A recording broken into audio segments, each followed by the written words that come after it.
I'm waiting for my team to get everything in place and we'll get started today. So I can't see you guys all the way over there, okay? So I just want to share with you, at my age, I need these to see, and I definitely can't see over there, but we're going to burn some money stories today. Hey guys, how are you? So Reinhardt, can you hear me? Can you see me? Yes, good. Okay, and you can hear me? Okay. So hit the chat box. Where are you guys from today? Just curious. And I know you're from all over the world, probably a lot of Phoenix. Oh, let's get Tokyo, San Antonio. It's an amazing world we live in. Scotland, Oregon, New Zealand, Australia, lots of Australians here and there on Instagram and YouTube also at the same time. The UK, Dominican Republic, Switzerland. All right, that's awesome, guys. You know, it's interesting for people watching before we get started here in a moment is I don't care where you live in the world, whether it's, in Australia or Germany or the United States or Canada, people all around the world, and we're talking about first world countries in particular, struggle with money. Now, of course, people in, I can see these up here a little bit, people in obviously second and third world countries have more challenges in infrastructure and economic activity and political upheaval and everything else. But in the industrialized nations, it's so interesting to me how people struggle with money. And the reality is that we don't need to struggle with money. And I'm going to cover all this in our time together, but money is really quite easy to make. And the reason why is we'll talk about Norway. Nice. It's never about money. Ever is money about money. So, okay, by the way, for those of you that have not been with me before, I see some people that have worked with me, like Michelle Kerr for a couple of years now, and different people. I'm very casual. Okay, and Angie here. I'm very, very, very casual. I am not one to put on airs or to impress, or everything has to be perfect, or all of that kind of stuff.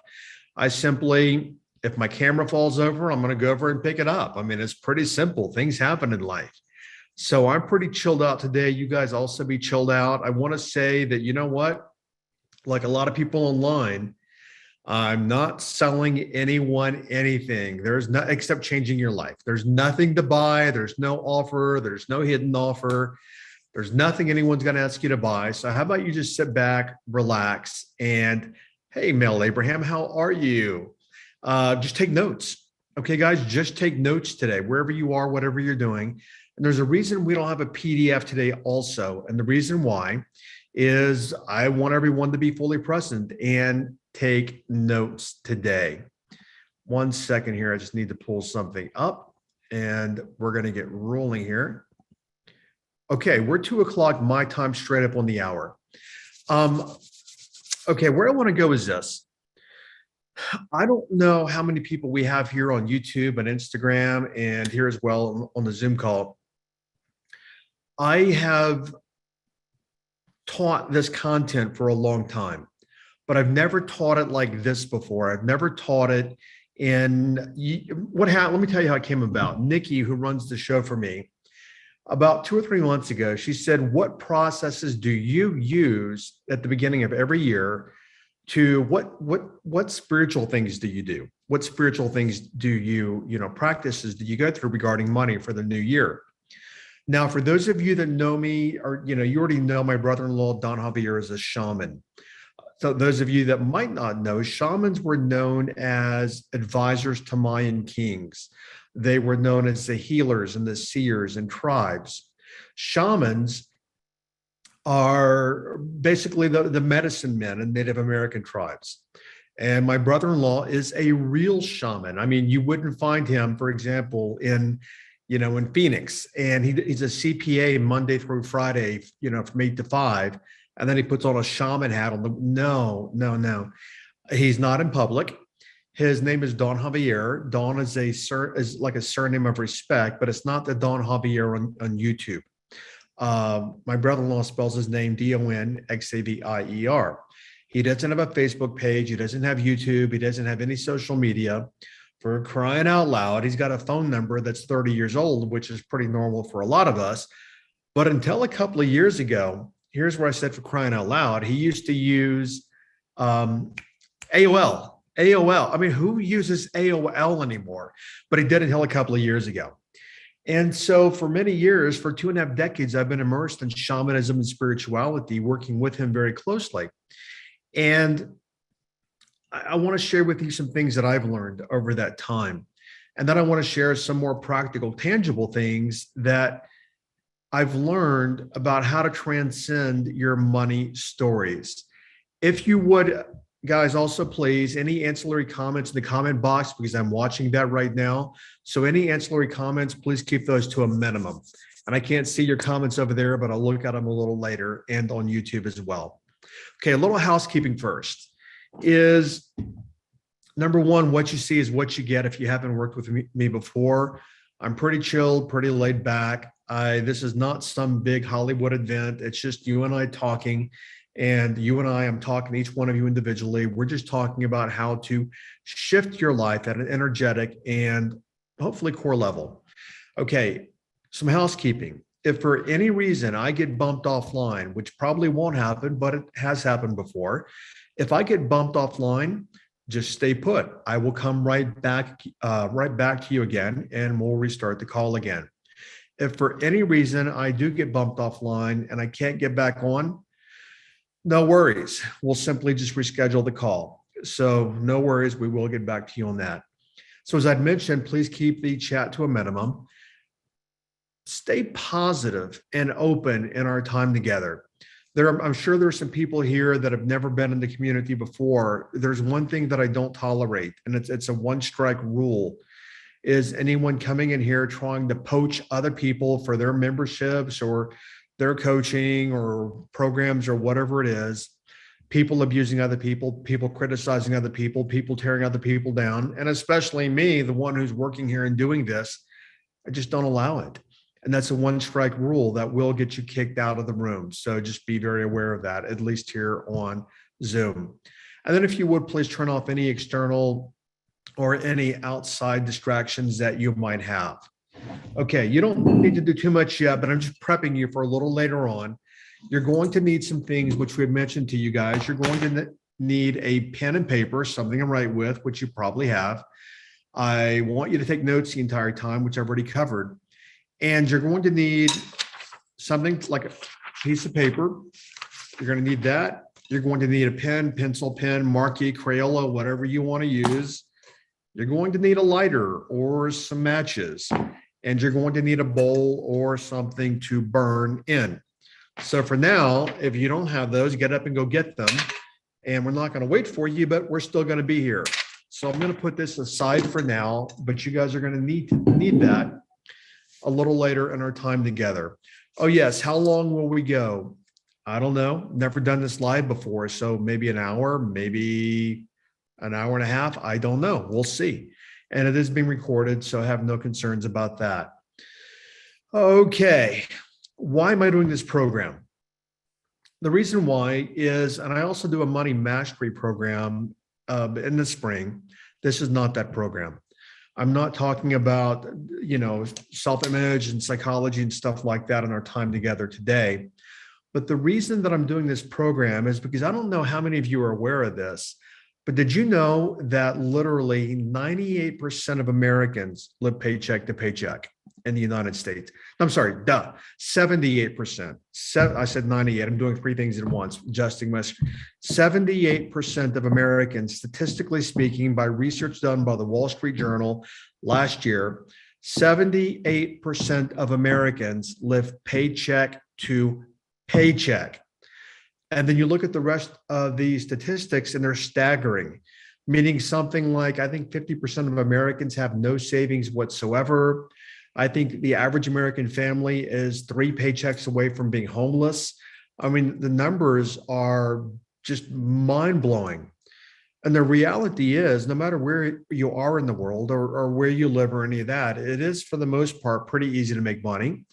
And especially because we have the internet this day and age. We can talk to anyone at any place in the world like we are doing right now. So for those of you that don't know me, I'm not going to spend a lot of time on this because, oh, so why am I doing this? To assist you guys making more money and living better lives. What I also want to point out is well, that's part of my story, but I don't advocate chasing money to chase money. If you're chasing money to chase money, you're chasing money for the wrong reasons. And the reality is also, which I won't go into here, is most people work backwards. Money is cause and effect. You have to do something that cause the money, which is the effect. And most people want the effect. And the more they focus on the effect and not having the effect, the more they ignore the cause, which therefore means they ignore the cause of money, which is the effect coming into their lives. Most people function backwards on that. But my story, very quickly, is that I grew up in a small Texas farming town.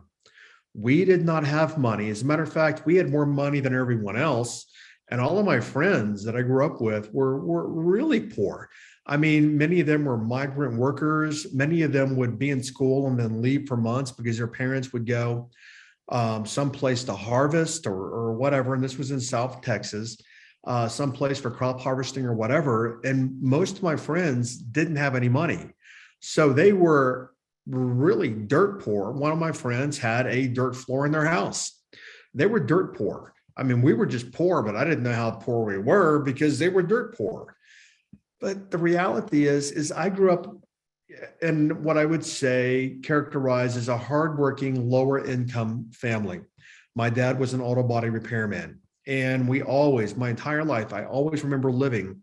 The story in the household was always never enough, never enough, never enough, paycheck, paycheck, paycheck, or, live by paycheck. So that's the way I learned early on, which I'll cover in a bit. And this day and age, I am also not really a fan of people who brag, and especially brag about money or what they have or whatever. But I have to tell you this is part of the story. In that I was down in Phoenix or Scottsdale a couple of days ago with a designer because I'm building the home that I'm in right now. I bought a couple of years ago, gutted it, spent over $1 million renovating it, and now it's a $3.5 million home. That's the home I live in right now in Uptown Sedona. But I'm moving to a home that I'm building in West Sedona that by the time I'm done with it, I was in Scottsdale picking out flooring and countertops and all that because it's a $4.5 million home. Now, why do I tell you that? The reason I tell you that is that doesn't define who I am. It doesn't make me any better, any worse than anyone else. But I tell you that is because I have attracted the prosperity and abundance to be able to bring that into my life and then live in that kind of way. Now, how that pertains to you, I went from, let's say up until I was 18, I grew up in a mobile home, a trailer. And I think back to Christmas when I was 18 years old and all the way from a kid, that was my Christmas in that trailer. I mean, that's where we lived in a small Texas farm town.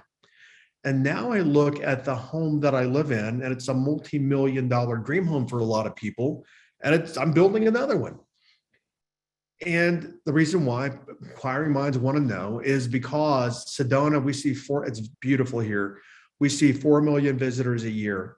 And the home that I live in now is in Uptown. I bought it, I just came to visit. I bought the home the very first visit and back, I think 3 years ago. And all of the vacationers are like around me, and there's just too many people. So in the west part of town, it's quieter. That's why I'm building a new home. Okay, but the reason I told you that again is because if I can do that, you can do that as well. It doesn't matter where you came from. It does not. What matters is the stories that you hold. And on my podcast, Transform Your Life from the Inside Out, I often talk about stories and beliefs and all of that. We'll talk about that a little bit today, but not much. All right, let's move on. I want to apologize first about the email headline. I generally review or see or even write most of my emails that go out, meaning I have a tight quality control on my messaging. One of the things that's very important to me is never promise what I can't deliver. And by the way, this is no charge today, so it's not like I can disappoint anyone for the most part. I mean, you're going to get well more than what you paid for today. And hopefully, a lot of you guys will get some learning and some lifetime takeaways.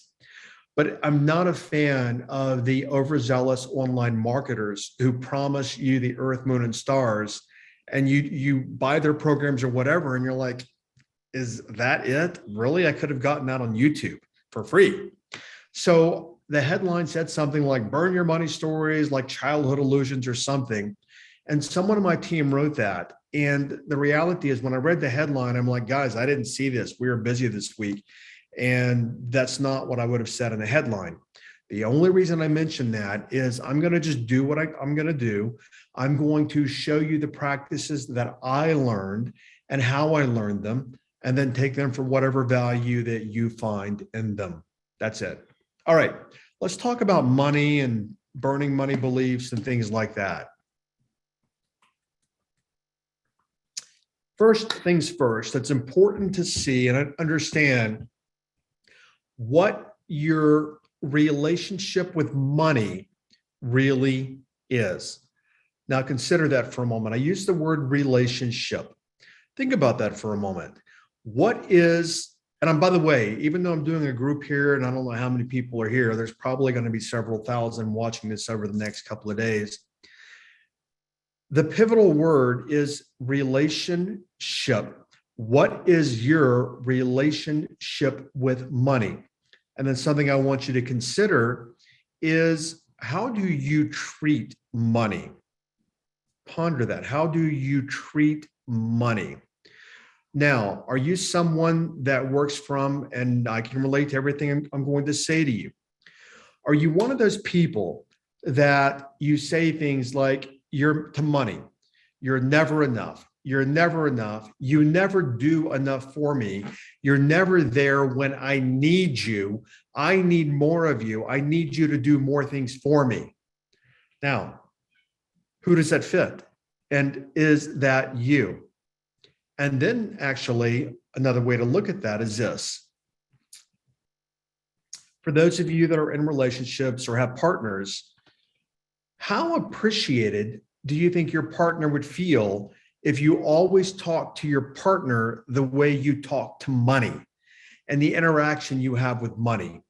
Well, what would happen, I think, for most of you is your partner would say, I'm tired of being abused. I'm done with you. I'm leaving. I'm not staying with you. You're abusive. So psychologically, is your relationship with money abusive because money doesn't do enough for you? Food for thought. Now, something else I want to share with you is that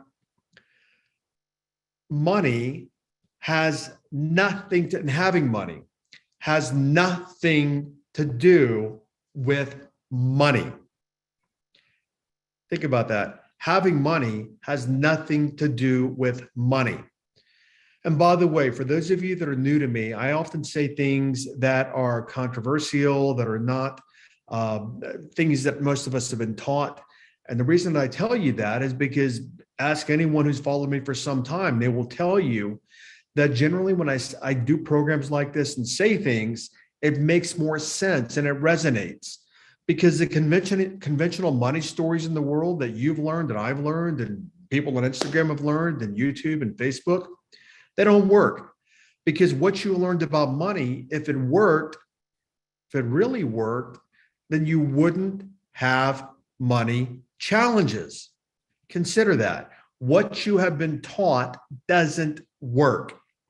Because see, having money has nothing to do with money, which is what I said earlier. And I was always chasing money when it had nothing to do with money. It had to do with my relationship to money. So what money has to do with is your beliefs. It's not money. Money's just an inanimate object. It's just, it's like, it's just something, it's a thing. But money is a reflection of the energy and the beliefs that precede the money. Now, we're not going to spend a lot of time. This is not a cerebral left brain call on cognitive education like some of my other programs. But I want to share very briefly is that the beliefs that you have about money you have learned from your past, and you have learned from your past indoctrination. Many of you today are living in illusions about money. And the illusions you learned when you were 5, 6, 7, 8, 9, 10 years old. And we're going to write these down in the bed. So that's why I want you to have pen and paper. Okay.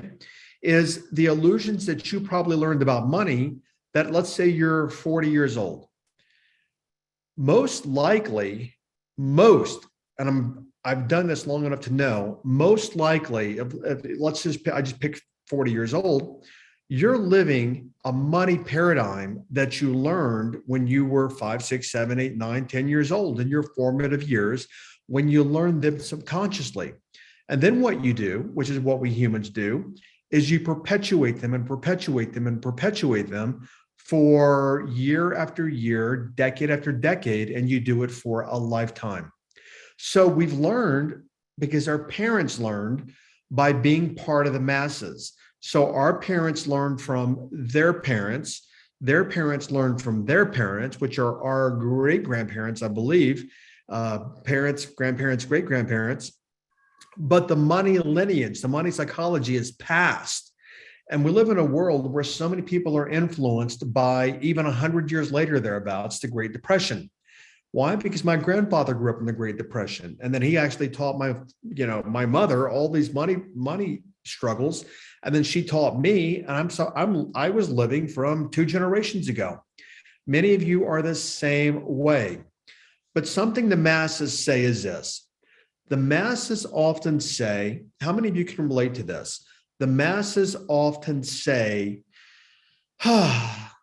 it's hard to make money. How many of you can relate to that? It's hard to make money. Because the predominant belief that I grew up with, because it was hammered in my head, was you have to struggle for money, right? Many of us are taught that you have to struggle for money. Let me share something with you also. So we've learned this from the masses. Now, what I want to share with you guys is, when you look at it, it really doesn't need a lot of defense. Is the masses are generally wrong. The masses are generally wrong.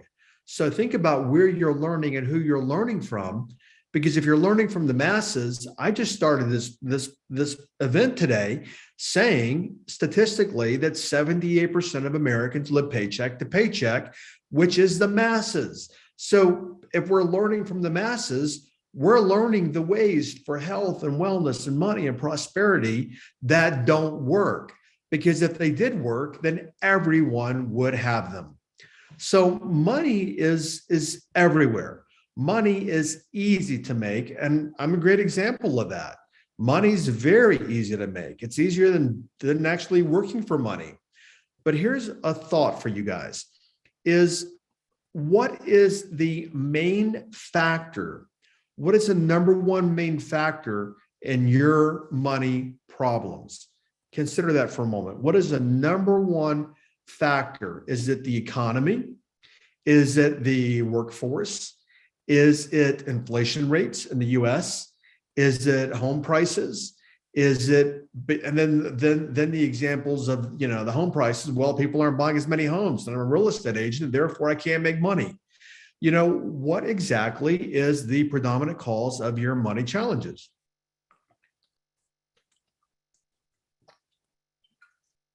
The main cause is you and your money beliefs. It has nothing to do with money. You are the block between you and money. And I was going to just show you guys, just to demonstrate, we all know I don't have any money at my desk. Normally I have, dollar bills, or I had a gold coin in my desk a couple of days. I don't have anything in my desk for money now. I got credit cards, but I don't have any money. But I struggled. Oh my God, did I struggle with money for so many years. And it's all unnecessary. So we now know, I think you guys recognize that you're the main block, okay? But I want to ask you some questions here. Do you count your money, making sure that you have enough money at the end of every month? Do you count your money, making sure that you have enough money at the end of every month? You don't need to answer in the chat box, but think about that for a moment. And you know what? Some of you might not count your money because your money issues are so entrenched that you're afraid to even look at your money. Right here, Kelly says, scared to check out bank balance. That right there is kind of the same thing, afraid to even look at a bank balance. Been there before. Now, let me ask you this. Okay, so I ask you, do you count your money, making sure you have enough each month? It's either yes or no. Now, the next question is, does everyone do that? I used to many years ago, always checking my bank account. And also, like Kelly here, I'm afraid to check my bank account because I'm like, oh my gosh, I'm afraid to see how little I have in the bank. And I have a student loan, and I've got a car payment, and I've got this, and I've got that, and I've got rent, and I've got Christmas, and I've got this, and I got that. I'm afraid to check my bank balance. I don't even want to look and see what it is. But this day and age, I think I probably spent, seriously, $15,000 on Christmas gifts. And the reason that I tell you that is I don't do all that stuff anymore. Now I'm going to keep on going with some questions to demonstrate this, okay? Do you ever think if you work harder that you'll make more or get more money? Think about that. Do you ever think that if you work harder or longer, then you will get more money and make more money? Ponder that. Now, the next question is, do you think everyone thinks that way? I used to. That's the way I was raised, is you got to work hard for money, son. You got to struggle for money. The way that I work now is I work less than I've ever worked. I don't even work. I do what I love, which is not work. But I've learned the less that I do, the more money that I can attract. And I can't get into that now, but I'll tell you right now is if you're asking me to work hard for my money, it ain't going to happen. Because see, that cultural belief that you have to work hard for money is, you look at somebody, living in Arizona now. When I drive to Phoenix on a hot summer day, it might be 120 degrees outside. And those guys working on the side of the road are working hard for their 40, 50, 60 grand a year when I'm driving by in my Porsche. I don't work for money. Working hard for money is a cultural myth, but I'm asking you to think about, do you think that you've got to work harder for money? Let me ask you this one, and I know we're going to have a whole lot of yeses, probably 90% of yeses in the room. Do you worry about money? Do you worry about money? Think about that for a moment. Hit the chat box, guys. Here, I don't even know how many people we have here. I'm curious about that one. Okay, I'm going to go make some dinner while you guys are still doing this, because it's going to be yeses forever that you worry about money. I mean, I could go make dinner and breakfast and come back and it'd still be saying yes. Is that you worry about money?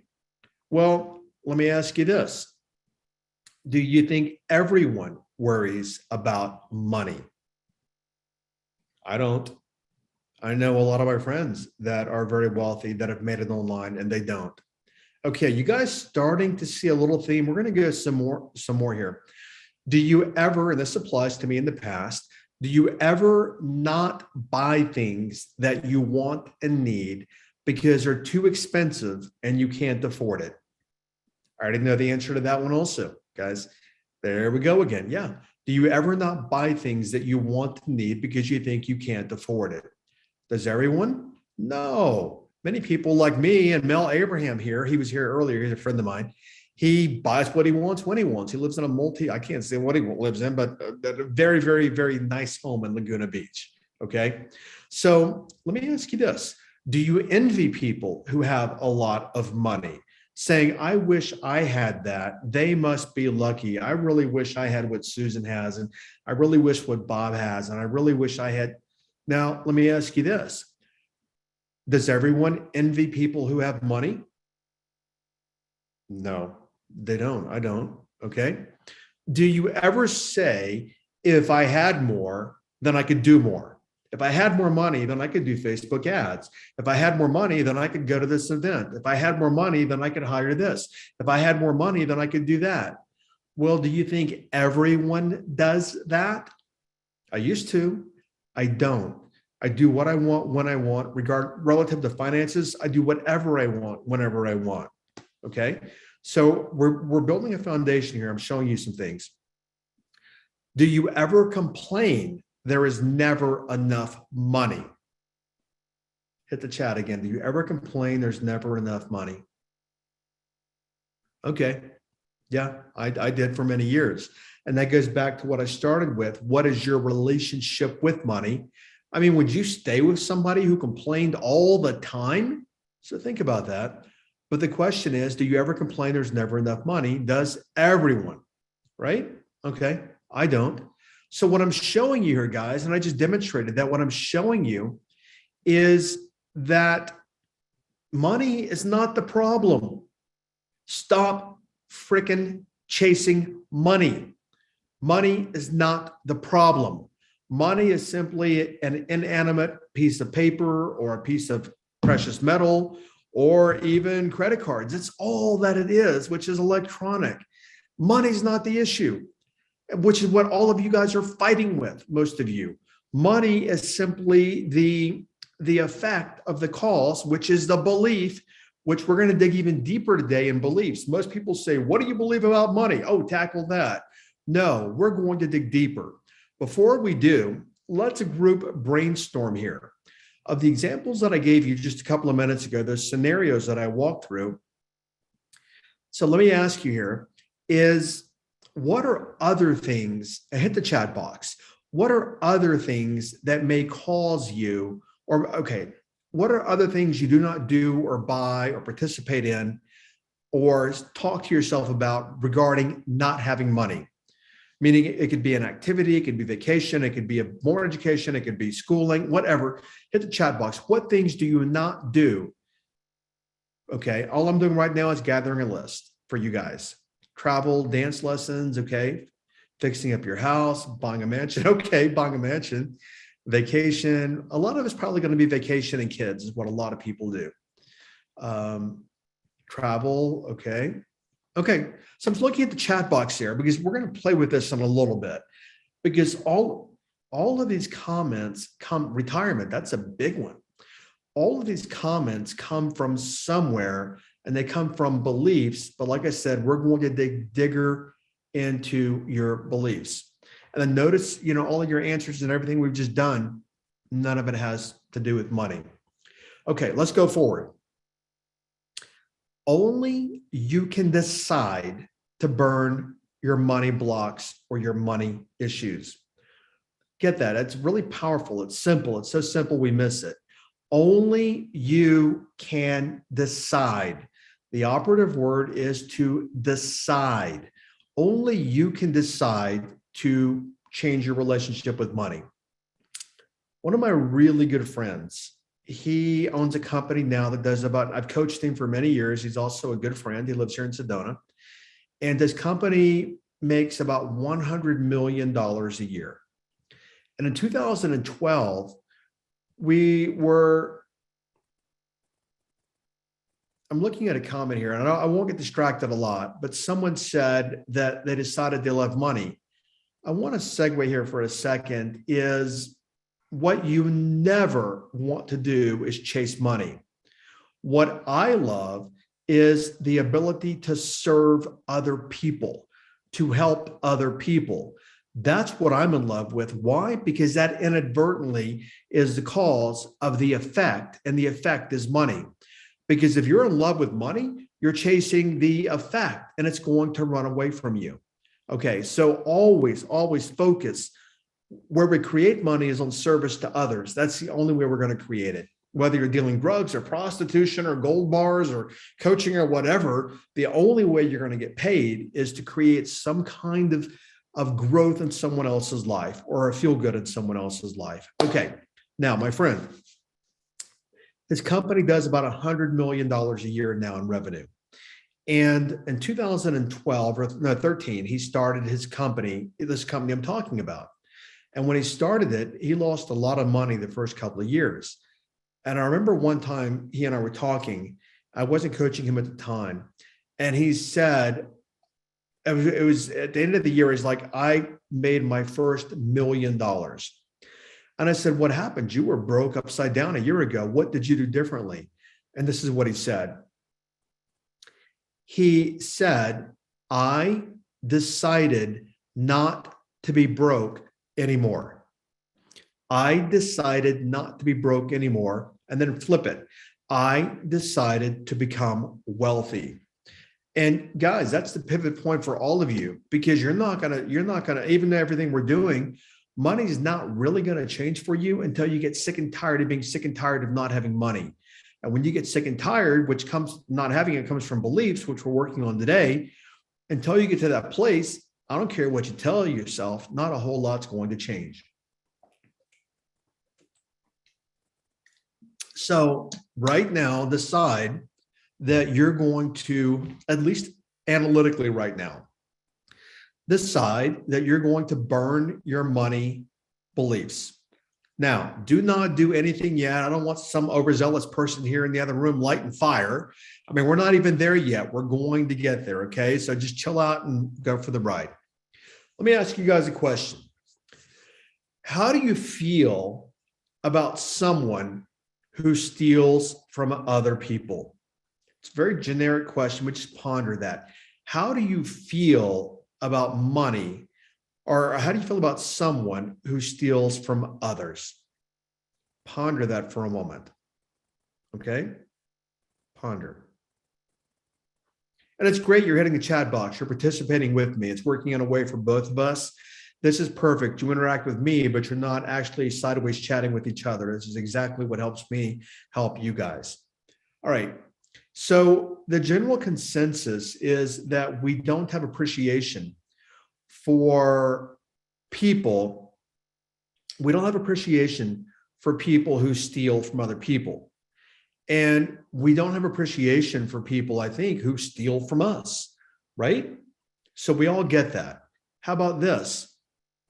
Have you fully considered and fully realized that there's no difference and that your money beliefs and blocks are stealing the financial life that you want from you? It's not other people taking from you and stealing from you. It's you stealing from your future. You stealing from your comfort. You stealing from your quality of life. You stealing from the things that you want in life. So your money beliefs that you've carried with you is literally some part of you from your past, which doesn't exist, which is an illusion, stealing from you. Okay? So we have to get that, is that old part of me is a gnarly part of me because it's been stealing everything that I want in life, and it's been robbing me of the things that I want in life. So let's talk about another big thing here, a big point. This is counterintuitive, and this is going to go against what the masses will tell you. This is going to go against the really, really loud personalities on Instagram and social media saying things like you've got to work until your eyeballs bleed and you got to hustle and all this bullshit, okay? So but what I'm going to tell you right now is what I'm going to say will go against that. But trying to make money will not help you. Trying to make more money will not make you more money. Let me prove that. How many of you have tried to make more money only to find all that you're doing is working harder and 2 jobs now instead of 1, and you're working harder to make more money, and you might be making a little more money, but you're working twice as hard? Look at the chat box. So that's a belief, and we're going to dig deeper. As I said, guys, that's a belief that is sabotaging you and stealing from you. Because the example that I gave just a couple of minutes ago, let's say that some guy works for the state of Arizona, and he says, you know what, Christmas is coming around, or the holidays, or whatever you want to call it, and my kids want XYZ for Christmas. So what I'm going to do is I'm going to work some overtime to make some more money so that I can buy XYZ for my kids. Number one is great dad. I mean, that's awesome. You want to do that. I think it's amazing. But the reality is not only do you work your job, now you pick up another shift 4 days a week to make the money. You're trying to work harder to make more, and that is a cultural fallacy. So here's where we're going to create this shift is what you have to acknowledge is that your lack of money has nothing to do with money. It has to do with a money trap regarding beliefs. Think about that. You have to acknowledge that the money trap of the old beliefs is robbing you and stealing from you. And then from there, we can work even further and then take that apart and then burn that so that that's not a part of you. So as you now know, it's not a lack of money or the money, okay? And it's the lack of thinking is what it is. People will often say, I'm stuck in life, Jim, I'm stuck with money. No, you're never stuck in life and you're never stuck with money. You're simply stuck with a lack of creative thinking that will create more money for you. Now, I'm going to dig even deeper to what I've said. I've said money is not the problem, right? Then I've said beliefs are the problem, right? I'm going to dig even deeper. Beliefs are not the problem either. Your feelings about money are the problem, which we're going to get on paper in a bit. Your feelings about money, which precede the beliefs, or the beliefs precede the feelings, are interwoven. That is a problem. So what happens there is, I'm going to slow down here. So you have this money trap. And you're trying to get outside of the money trap, right? The money trap is there's never enough, never enough, never enough. I'm going to try to get outside of this money trap. But here's where you get trapped in the trap, is that you're trying to get outside of the trap from inside the trap. And you can't get outside of the trap from inside the trap. Einstein once said, or many times, I don't know how many times he said that you can never solve a problem at the level it was created, which means you can never solve your money problems from you being the person who created the money problem in the first place. That's kind of like a prisoner trying to get out of jail from the inside of the jail. Think of that.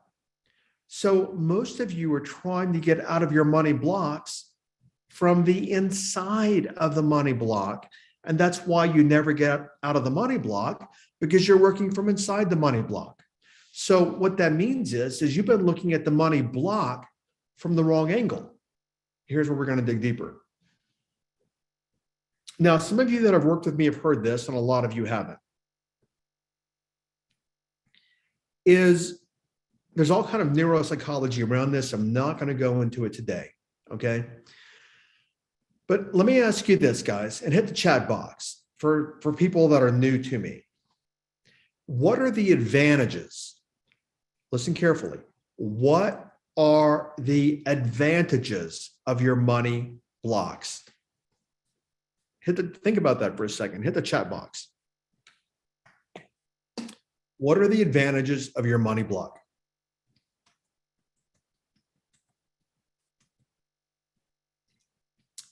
Just looking at the comments here.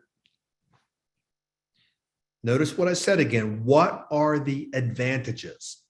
Meaning, what ways do they serve you?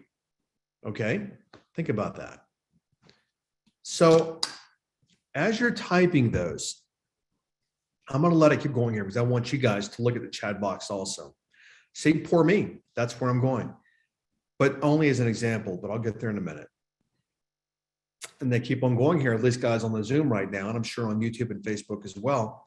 So the advantages of, and here's where we're going to spend the rest of our time, because, well, I'll get there in a minute. The advantages of your money blocks are some kind of subconscious psychological payoff. And they could be, for example, I'm humble. And then a person that has the a person that can say, for example, I'm humble. I'm a humble person. What that means to them in their mind is if I'm rich, I'm not humble, and I'm humble. Therefore, I can't be rich. I don't have a lot of, even though I have some really nice homes, I don't have a lot of fancy things. I mean, I'm wearing my Patagonia. I'm wearing my nice sweatshirt too. It's a new Patagonia. And I'm usually in a little ratty t-shirt or sweatshirt around the house. But I live in a nice house, very nice homes. And I drive a Porsche. And the reason I tell you, because I like to drive car, I like to drive. The reason I tell you that, before I bought my Porsche, I was reading a lot of blogs on a lot of different things, and Porsche owners generally are fanatics. I'm not one of them, but talk about a cult. I mean, Porsche owners think they're like, God's gift to car owners. I mean, it's a very interesting psychology for Porsche owners. I mean, anyway, so I was reading this one blog, and this guy said, it doesn't matter because all Porsche owners are assholes anyway. And I thought, I'm not an asshole. I want to drive a Porsche because I want to drive a Porsche. But notice here, this demonstrates everything. Notice that guy will never drive a Porsche. Why? Because the advantage he gets for not driving a Porsche is that he is not an asshole. That is his thinking. That is the secondary gain. Everyone write that down. We're going to cover some more. The words secondary gain. Secondary gain is what steals from you. We'll get into that a little bit more in just a minute. Okay. Next is what resonates with you. And if not, we're going to brainstorm here as a group as well. Money is for jerks, and people who have money are jerks. People who have a lot of money look down on other people. People who have a lot of money are not friendly. How about this one? Money is the root of all evil. How about this one? You have to work your life away for money, but at least you earn what you have. How about this one? Money causes families to break apart. Think about these. Now, what I want to do is I want to group brainstorm with all of you guys. And I want to brainstorm what you guys have already see somebody put stingy. So if you have a belief, here's where we're going to go. Start thinking. If you have a belief that people with a lot of money are stingy and you don't want to be stingy, you will never, ever have a lot of money. Why? Because in your mind, only stingy people have a lot of money. Or superficial. Therefore, because you don't have a lot of money, you're not stingy and you're not superficial. So brainstorm on that. What snob? Okay, good one. This is great. What asshole? Okay. What are things that you might think that are negative? What things could you say that are negative about people that have money and your thought process? Unethical, conceited, pompous, out of touch, rude, arrogant, selfish, act above all the uptight. Okay. This is what I want. Let these keep greedy. This because I want all of you guys now to look at these and figure out, and beyond this call, take some time. Whatever's in this chat box right now is what's keeping you from having money. It's what's robbing you. Why? Because what happens, let me explain this for a moment, is our secondary gains give us advantage. What that means is the advantage is if my secondary gain, so I can say people who have money are jerks. That is a belief. The secondary gain is that I'm a nice person and I'm not a jerk. So it's okay for me not to have money because I'm not a jerk. Okay. So that's your secondary gain. So what we want to do with all of you right now, and if you don't finish now, you can come back and do it later as well. What I want to do is I want to take 3 minutes and I want you to write down on a piece of paper. Okay. I want you to write down What are your 5 biggest secondary gains? Before you do that, hang on. A secondary gain could also be, I don't want to, or I'm not making money because I'm afraid of risk. And that means I'm a smart person because I don't take risk. Or it keeps me in my comfort zone because if I make money, then I have to get out of my comfort zone. Here's the one thing I want everyone, before you dig in here, think of this. What reward, here, let me make it simple. Okay. What reward do you get for holding on to the belief that robs you? What reward do you get for holding on to the belief that keeps you poor? What reward, see, this is perfect. Kimberly hit it as well. I get to stay invisible as long as I'm poor, or Melinda, as long as I'm poor, I get to stay invisible. So guess what? If invisible is a secondary gain for her and she gets a reward for that, boom, she will never go make money. Why? Because if she makes money, then she can't be invisible, and she has some belief that she wants to be invisible. That's what we want to get rid of today. That's what we're going to burn. So now what I want everyone to do, take 3 minutes, and I will time you guys, and I want you to write down your 5 biggest secondary gains. You're going to write down your 5 biggest secondary gains, 3 minutes, starting now. And if you already know, then jot them down and go get some water, go to the bathroom, check your face. I don't know, whatever you want to do. But everyone take a couple of minutes. There we go. That's a good one, Melinda, is being judged. Is if I have money, that I'm going to be judged. And because I don't want to be judged, therefore I'm not going to go make money. That's something you want to burn to the ground, is fear of losing it. Okay. That's not so much a secondary gain, fear of losing it. That's a fear. But what does it mean? Okay. And you guys can, if you want, it's okay today. If you want to post them on okay, somebody says high taxes. I'm in the 38% tax bracket. Do you know what happens when I pay high taxes? If I want to attract more money, I just make more money. I'm not going to let high taxes I have. I'm not going to let high taxes stop me from making more money. Okay, I'm looking in the chat box here. Not worthy. Okay, so having not money actually helps. Okay, that's not the same thing. Not worthy of money is a belief about money, but what's your secondary gain for that? Think about that. If you have a belief that you're not worth the money, what reward do you get for holding that belief? Think about that. That's exactly what I want. So whatever belief that you have that's holding you back about money, what reward do you get for holding the belief? Every one of you, as we're going through this, write down your 5 on your own list. Take your time on that. You got a minute and a half left. I'm just reading comments. You get to maintain yourself. Oh, so people, okay, so somebody says maintain her self-image of being an innocent woman, which means if you have money, then you're no longer an innocent woman, which means all people that have money are not innocent women. That's perfect. The secondary gain is, what you're writing down, is you get to be innocent. That's not true. Go back to what I said earlier. When I read like the 7 or 8 things, and I said, does everyone think this?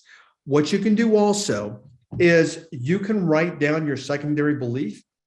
And then, for example, stay innocent is what someone said here.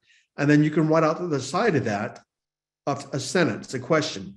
Does everyone believe that? To me, it doesn't even register. Guys, please don't DM me personally. It throws off the rhythm here. Please do not DM me personally. So you can do that so I have a belief that, I'm making this up, I have a belief that I get to stay humble. Okay. So then what reward does it give me to stay humble? What does it protect me from? What does it keep me from by having the negative belief? Often in my programs, to give you guys an example, is people play small. They play, okay, time's up, and I'm going to say something here. People play small in life. And the reason they play small is because of the secondary gain they get is that they won't be judged. Because as long as I stay small, I'm not going to be judged. And guess what? If I'm not judged, then I am safe, because your secondary gain is wanting to keep you safe. That's why you have the second, what's called a secondary gain, to keep you safe. And as long as you have that, you have the perception that you are safe. Okay. So a little curveball here. Your money blocks never, we just talked about the advantages of a secondary gain, right? We just talked about the advantages of it. So your secondary gains, meaning I get to be humble, or I get to be sweet, or I get to be innocent, or I get to hide, even hiding. Your secondary gains never gave you any advantages. You had them because, and you held them because of the advantages you think they gave you. They didn't give you advantages. The reverse, they stole from you. So what we need to do is we need to remove the secondary gain. When you remove the secondary gain, feelings automatically shift. So I want you to think right now, all of you guys, how do you feel about your secondary gains? Meaning the reward you get for holding the lack of money. What reward do you get for holding, I have a lack of money? Why? Because it keeps me humble, or it keeps me sweet. No, there's always, okay, Kenton, there's always a reward. Always. No, somebody else said none. There's always a reward. Otherwise, the subconscious mind wouldn't do it. And I kind of covered that. The reward is if I play small, then no one gets to see me. And if no one gets to see me, the reward is I'm not judged. Yes, a lot of people are safe. Is the reward that I get is that I'm safe. So if I don't put myself out, I am safe. So now what we want to do is we want to write down, want to make sure everyone has it. I'll give you 2 minutes. Now that we've kicked these around for long, we kicked up enough dirt, enough smoke, enough dust, whatever. I think you guys have an idea. Basically, what you want to write down is not look at the belief. What is the secondary gain of your top 5 money beliefs? Meaning they keep me safe, they keep me hidden, they keep me this, they keep me that, they keep me humble, they keep me a sweetheart, they keep me innocent, whatever it is. Write down those top 5 on a piece of paper. Take your time on a separate sheet of paper that you're going to burn. Write those down. Being rich isn't punk rock, which is so dumb. I don't understand that one, Janice. Keeps me from being knocked off my perch. Interesting. Okay. Write them down, if you would, please. You're confused about what? I laid it out for you. It's basically look at your belief. Then what reward do you get for the belief? Write that reward down on a piece of paper. So the belief is, I don't have money. I don't make money. Money's hard. But the reward could be is, well, only jerks have money. So your reward is not being a jerk. Write that down. And those 5. 1 more minute.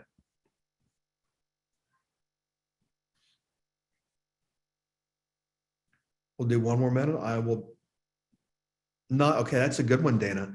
Dana, thank you. Not much is expected of me.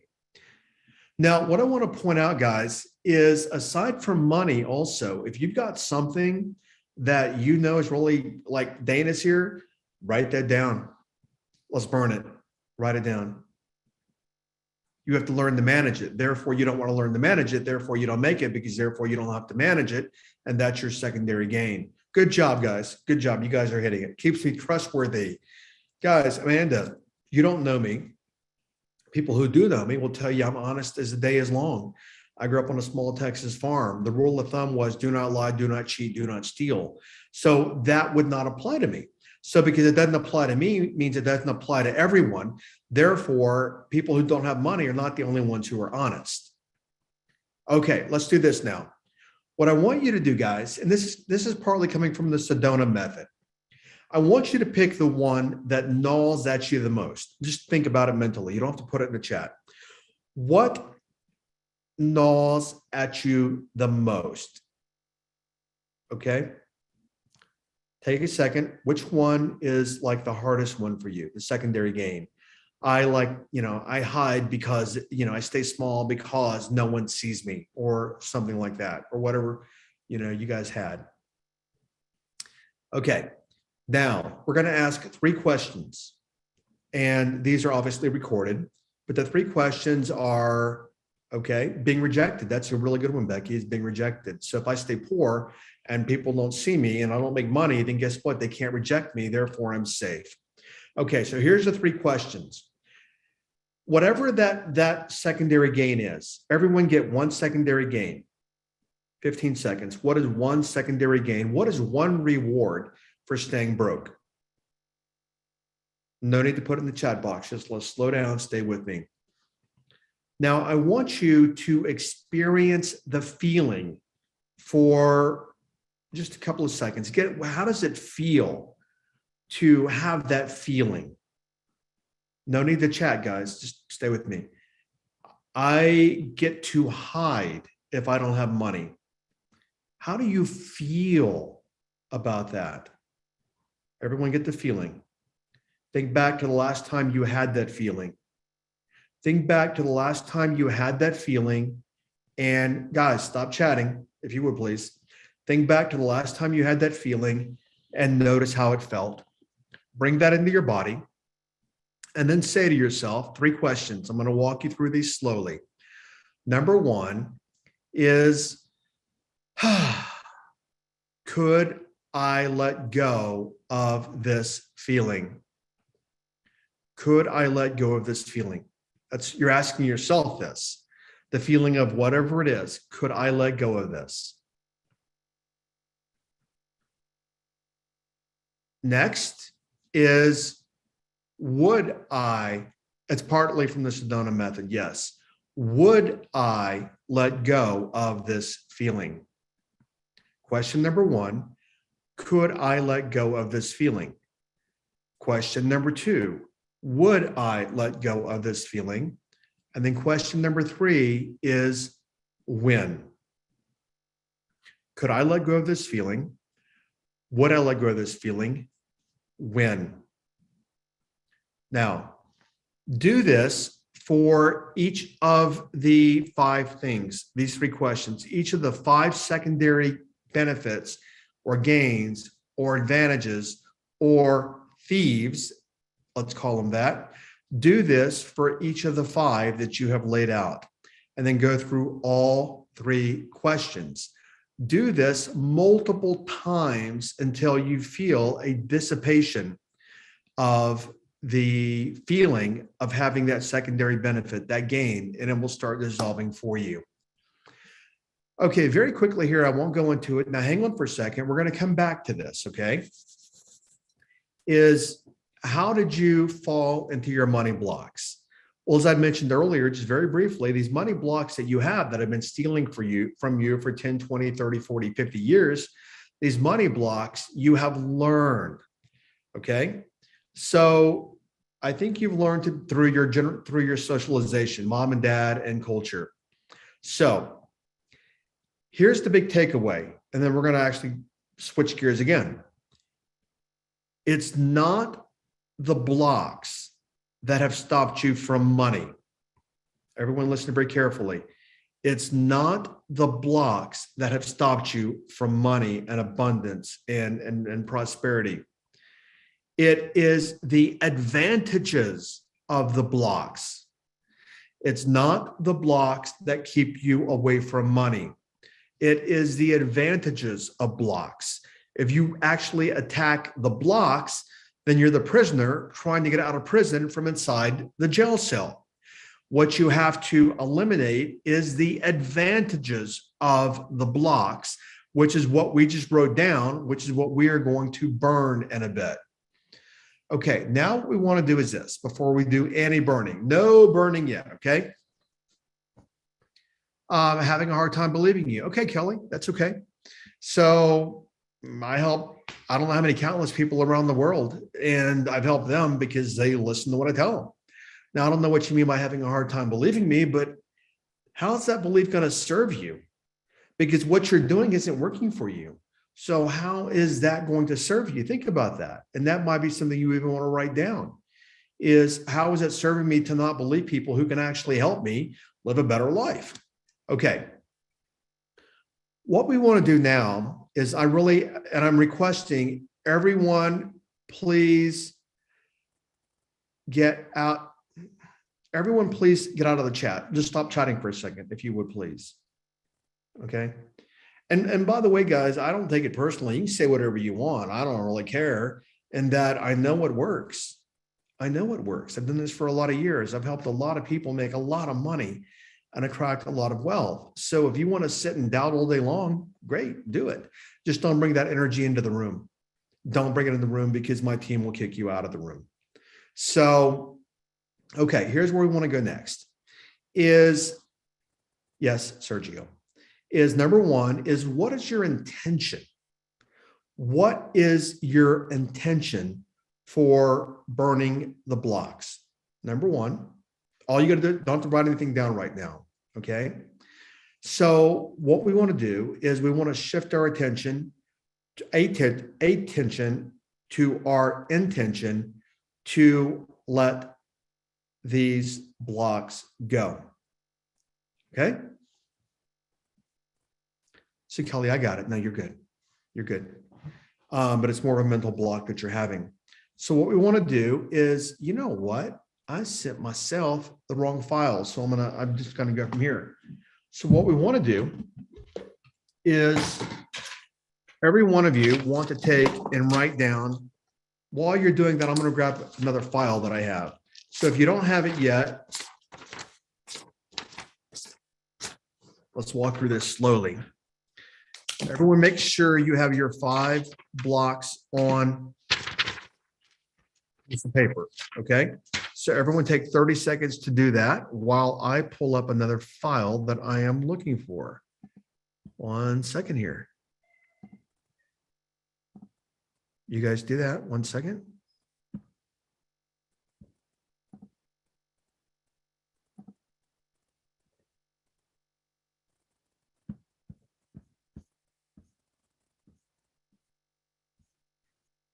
Okay, set myself the wrong. Here we go.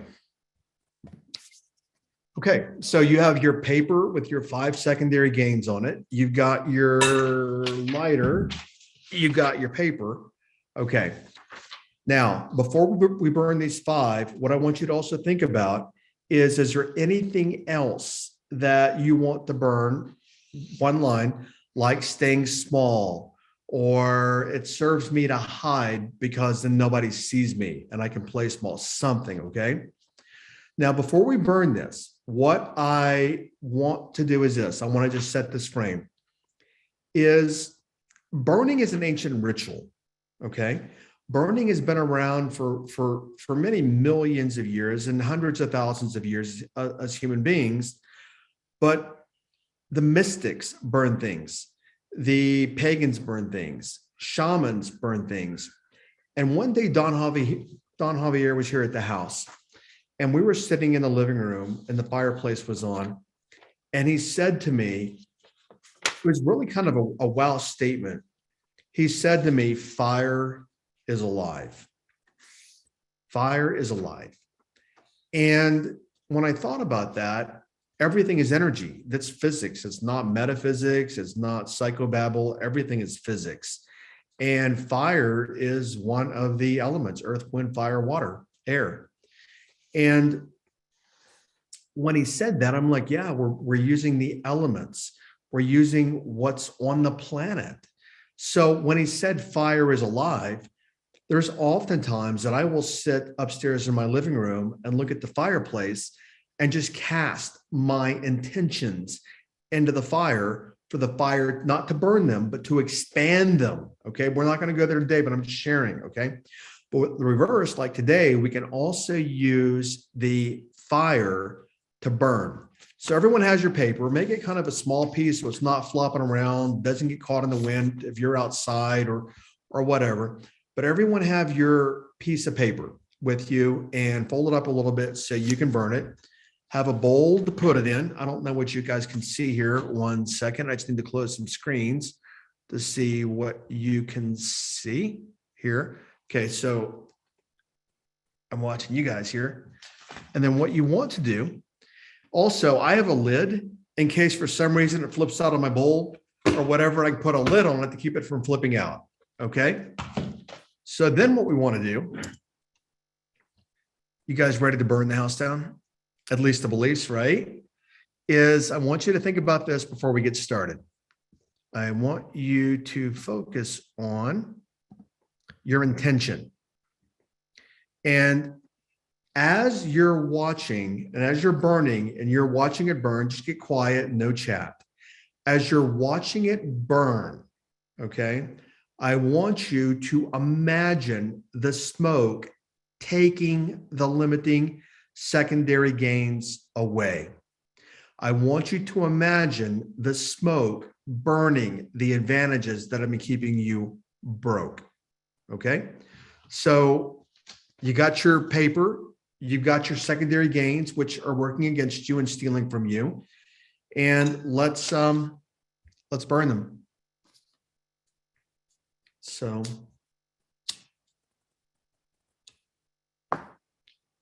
drop it in my bowl. I want to set my smoke alarm off.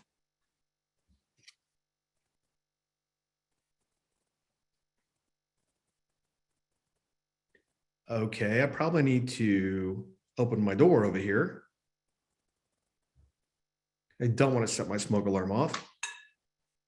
I'm going to stop mine only because I don't want to set my smoke alarm off. The rest of you keep on going if you can. If not, go outside on the porch and do this. I'm going to just sit quietly for a second as you're doing that.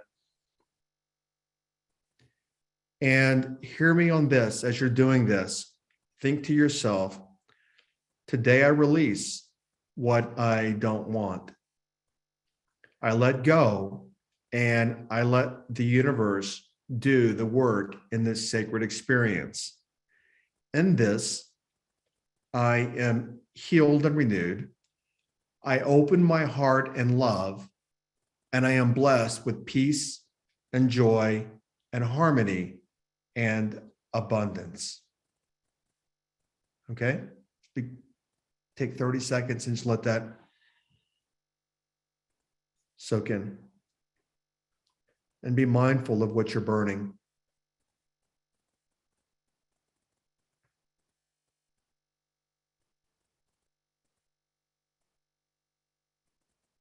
You can do it later, and the video is going to be available later. Also, if you feel comfortable that you need to go outside, I stopped mine. Normally, I would have done it. Anybody who knows me knows that I literally am a trooper, but I don't want to set off my smoke alarm on this call and interrupt the call. Otherwise, I definitely would have just kept burning it.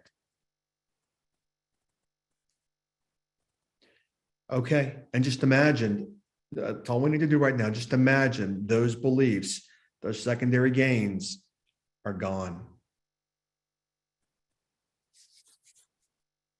Be mindful of what you're disposing of, or at least in the process of energetically right now.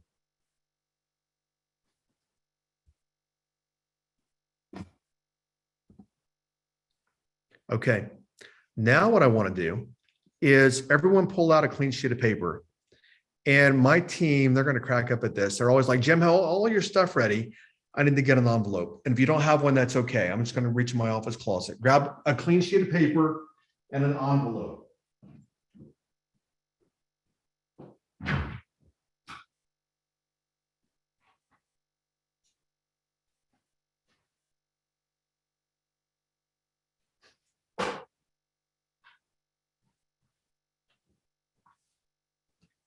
Okay.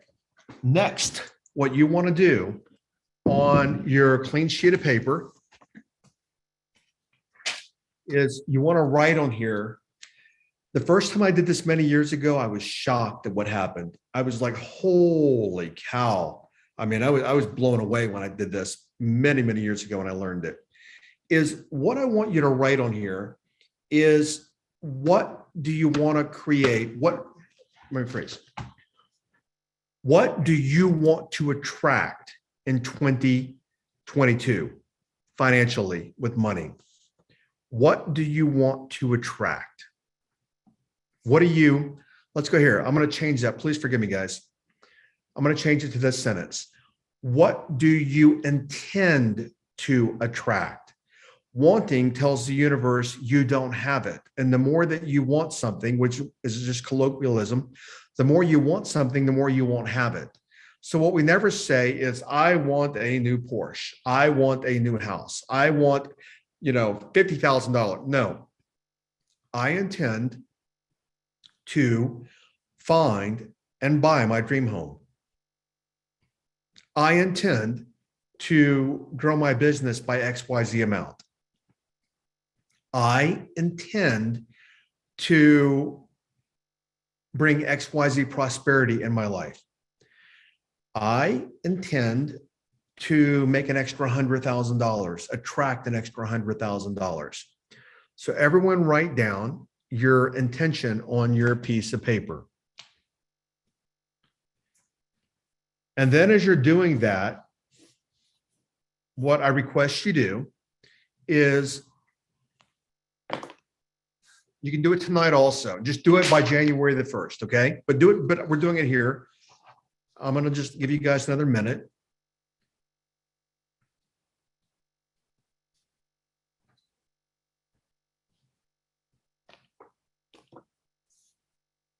God, it smells like smoke in here.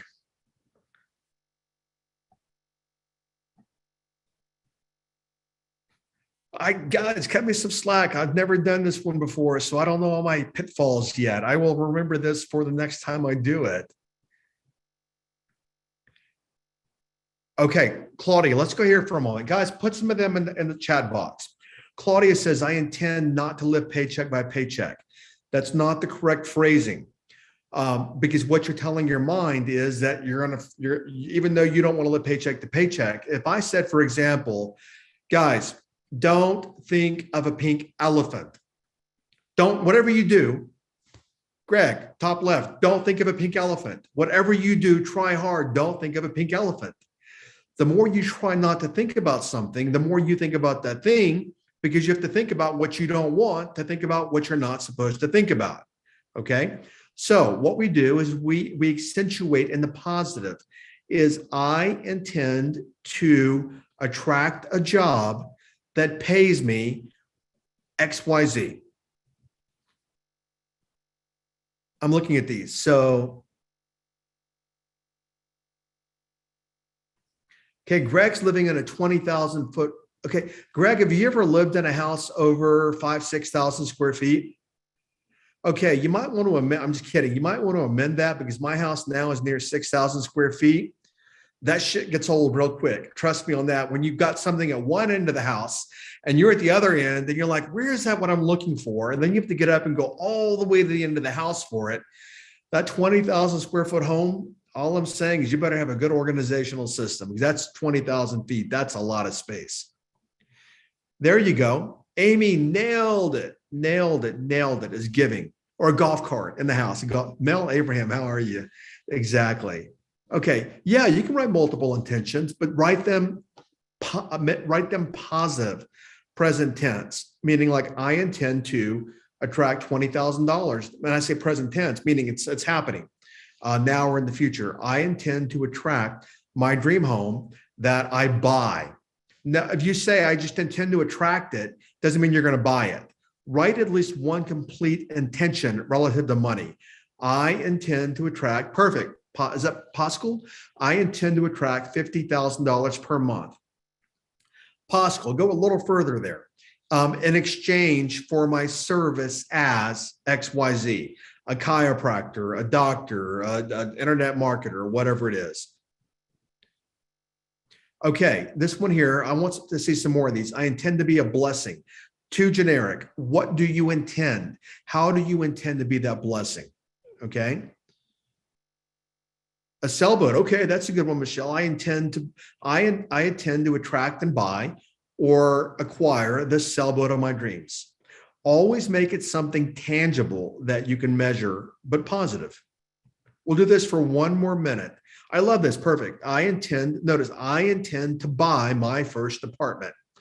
All of you guys, what I would also suggest, if you can, you don't have to, But you know what? I intend to buy my first apartment on XYZ street for X amount of money. That works. I talked about that in one of the podcast episodes.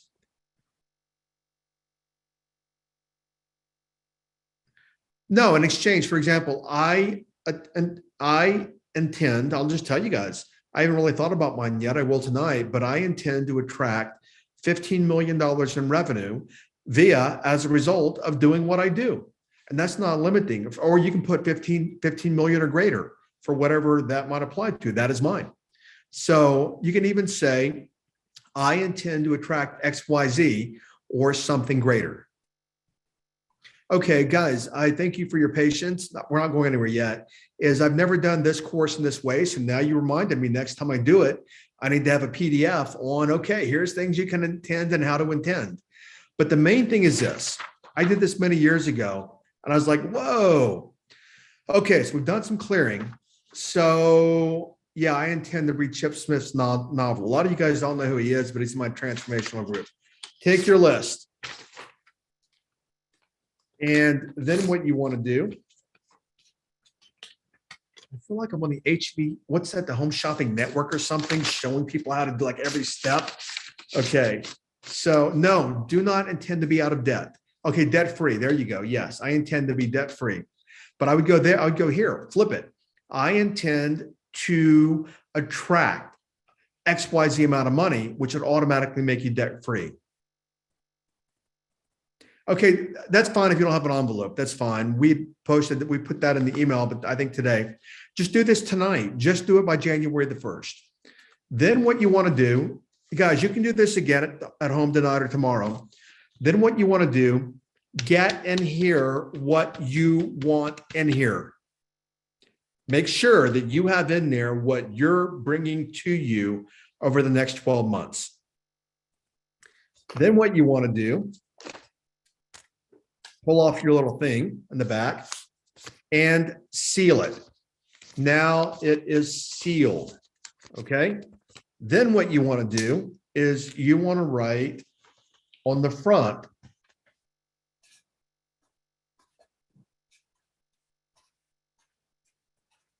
excuse my messy writing right now, I'm writing really fast, open 12/29/22, open 1 year from now. 1 year from the day you do it.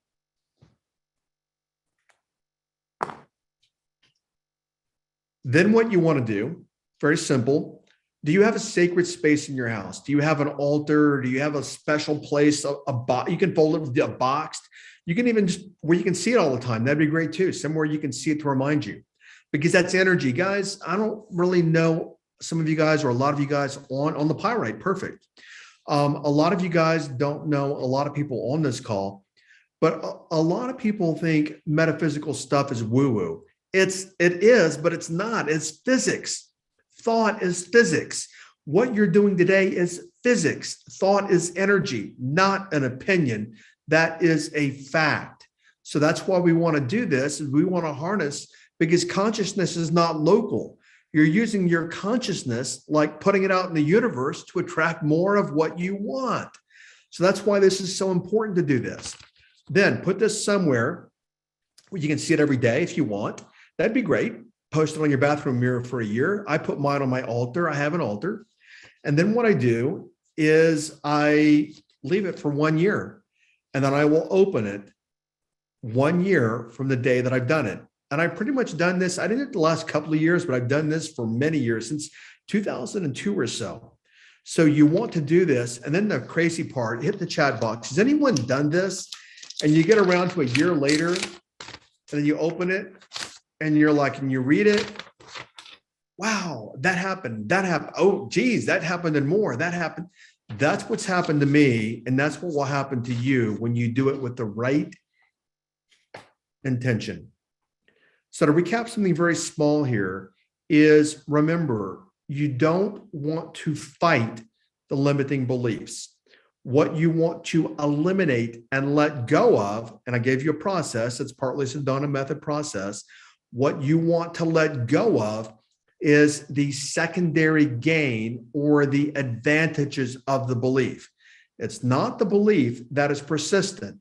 It is the advantage of the belief that keeps that negative belief or situation in your life. How many do you write down, Carly? You write down one. That is it. So make sure it doesn't get caught in the lawnmower, the cat plays with it or chews it up or the dog gets it or whatever. You do one and then you put it somewhere safe. Okay, guys, I want to finish up here. Great job. Stay with me for a second. Everyone, thank you so much for being here today. We've never done this before. If we get a lot of low scores on Rotten Tomatoes, then I won't do it again. I don't know what's going to happen yet, but we decided to do it to give you guys a good kickoff for a good start off, send off for 2022. For those of you that have not been around, we have what's called the Money Mastery class coming up in a couple of months. And then we have the Be to Have series, which is a 3-part series in 6 sessions, meaning I will deliver a training and then do a Q&A on it. And what we do is I will show you basically how you created your habits, how your brain works, how your subconscious mind works, and basically how many areas of your life you are working against yourself. The Be to Have series, quite literally, people have said I should charge at least $1,000 for it. No charge. And we will be doing that probably around March or so. If you're on my email list, you will be notified. On my list, you will also find I don't like spam. We don't do ancillary content. My objective is for every piece of content that I put out to create value for you. Now, before we go, a little AYNI, A-Y-N-I. Everyone that's been with me, you know the word. AYNI, A-Y-N-I. For those of you that are new, you might not know the word. Most of you don't. AYNI is ancient Incan, and it stands for the reciprocity of life, meaning there's a cycle in life. And for all of us to get in life, we have to be part of the cycle. We have to be part of the flow of life. And that being said, is I've given you guys AYNI today, meaning me doing it, no charge of service to you guys, and give me some AYNI as well to keep the flow going. Because if you want to bring things in your life, you have to give things in your life. That is a natural flow. If you would please, and if you think it's good and you like it, tell people about the podcast. Tell people about, the Instagram, which I will start doing some more lives on. But let people know about my podcast, which is basically Apple, iTunes, Jim Fortin podcast, and the Transform Your Life from the Inside Out podcast. Okay. So let's wrap up this year. I'm going to say in here what I say in all of my groups. My groups of people are with me. We live in a very tumultuous world, and the world needs us. We're all what I call conscious transformers. The world needs us because there's so much chaos in the world, and the more fear and the more expansion that we can create, the more that we can create in our own lives, the more that we can help other people live better lives. So everyone go out, continue to grow, expand, come back. We'll see you for other series that we're doing. And thank you so much, guys. Thank you for your investment of time today. And hopefully you put it to good use. Okay. Happy holidays. Happy New Year. Everyone stay safe.